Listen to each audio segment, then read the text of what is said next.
नमस्कार। आज हम एक ऐसे गंभीर जियोपॉलिटिकल सिनेरियो को समझने की कोशिश करेंगे जो सोचने पर मजबूर कर देता है। ये एक डिटेल सोर्स एनालिसिस पर आधारित है, जिसमें हम एक ऐसी काल्पनिक स्थिति को देखेंगे जहां भारत, पाकिस्तान और चीन के बीच युद्ध छिड़ जाता है। ये सवाल अपने आप में ही बहुत डरावना है ना? लेकिन हमारा सोर्स मटेरियल एक ऐसी ही काल्पनिक कहानी को सामने रखता है जो इसी सवाल का जवाब देने की कोशिश करती है। तो चलिए इस कहानी को परत दर परत खोलते हैं और देखते हैं कि ये हमें कहाँ ले जाती है। ठीक है, तो अब जरा गहराई में चलते हैं। देखिए, हर बड़े टकराव के पीछे कोई ना कोई चिंगारी तो होती ही है, और इस काल्पनिक सिनारियो में सोर्स मटेरियल के हिसाब से वो चिंगारी भड़कती है लंबे समय से विवादित क्षेत्र कश्मीर से, जो इस पूरी कहानी का सेंटर पॉइंट बन जाता है। तो इस काल्पनिक जंग की जड़ें जाती हैं आर्टिकल 370 हटने के बाद के हालात में। सोर्स के मुताबिक पाकिस्तान में बैठे आतंकी गुट, जिन्हें वहां से सपोर्ट मिलता है, वो इस सिचुएशन का फायदा उठाते हैं और हमले तेज कर देते हैं, और बस यहीं से हालात बिगड़ने लगते हैं। और यहाँ एक बहुत बड़ा ट्विस्ट आता है। इस सिनेरियो में पाकिस्तान अकेला नहीं है, चीन भी इसमें शामिल हो जाता है। मतलब एक टू फ्रंट वॉर की तैयारी। प्लान ये है कि पाकिस्तान पश्चिम से हमला करेगा कश्मीर पर कब्जा करने के इरादे से, और ठीक उसी वक्त चीन पूरब से यानी LAC पर एक नया मोर्चा खोल देगा ताकि भारतीय सेना का ध्यान बट जाए। तो अब सवाल ये है कि जब दो तरफ से हमला हो तो भारत कैसे जवाब देगा? यहीं से शुरू होता है कन्वेंशनल वॉर का फेज। मतलब टैंक, फाइटर जेट्स और जमीन पर सैनिकों की सीधी लड़ाई, जहां असली टेस्ट होता है स्ट्रैटेजी और टेक्नोलॉजी का।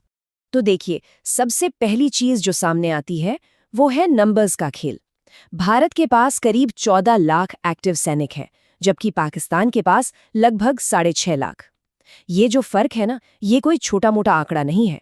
ये एक बहुत बड़ा स्ट्रेटेजिक एडवांटेज है जो भारत को पाकिस्तान वाले फ्रंट पर एक जबरदस्त काउंटर अटैक लॉन्च करने की ताकत देता है। और लड़ाई सिर्फ जमीन पर ही नहीं है, आसमान में भी भारत का पलड़ा भारी है। इस सिनेरियो में राफेल, सुखोई, Su-30 MKI और तेजस, ये सब मिलकर पाकिस्तानी एयरफोर्स पर पूरी तरह हावी हो जाते हैं। और जब आसमान आपके कंट्रोल में हो तो जमीन पर आपकी सेना को एक बहुत बड़ा एडवांटेज मिलता है, जिससे दुश्मन की डिफेंस लाइन को तोड़ना आसान हो जाता है। और यहीं पर युद्ध का रुख पूरी तरह बदल जाता है। लगभग 5 हफ्ते बाद चीन को ये रियलाइज होता है कि ये लड़ाई उनकी सोच से कहीं ज्यादा मुश्किल है। भारत का डिफेंस उम्मीद से कहीं ज्यादा मजबूत है। ऊपर से वेस्टर्न देशों का प्रेशर भी बढ़ने लगता है।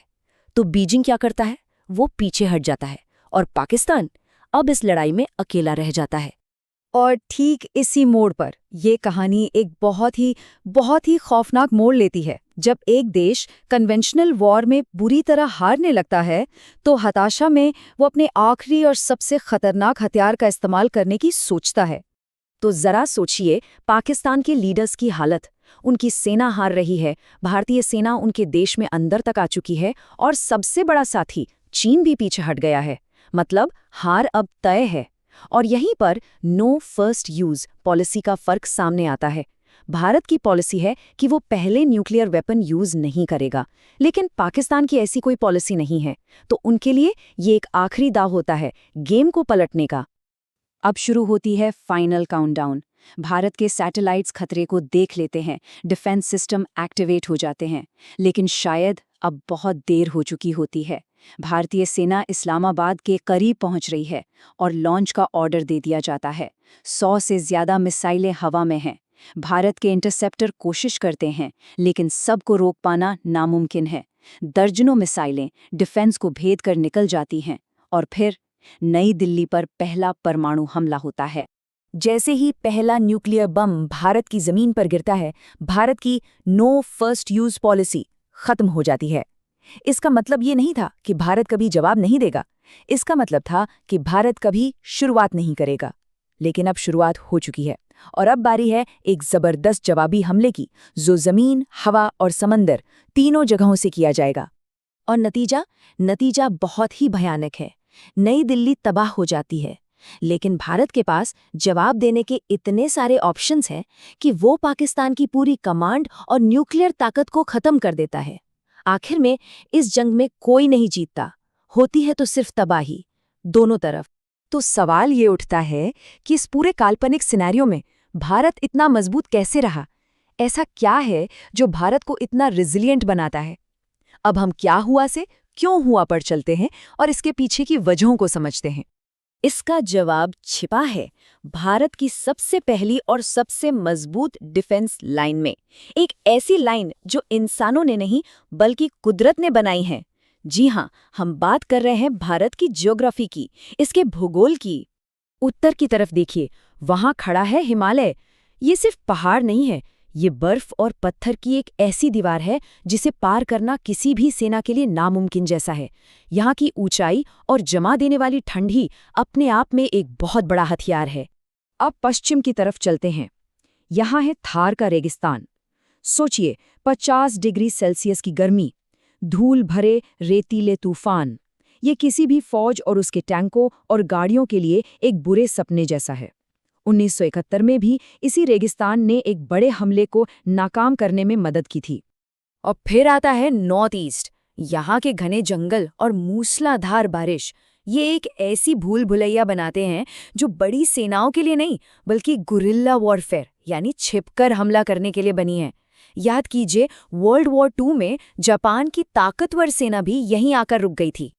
तो ये तो हुई कुदरत की बनाई दीवारें, लेकिन इनके पीछे भारत की अपनी ताकत भी है जो इंसानों ने बनाई है, और ये किसी भी दुश्मन को 2 बार सोचने पर मजबूर कर देती है।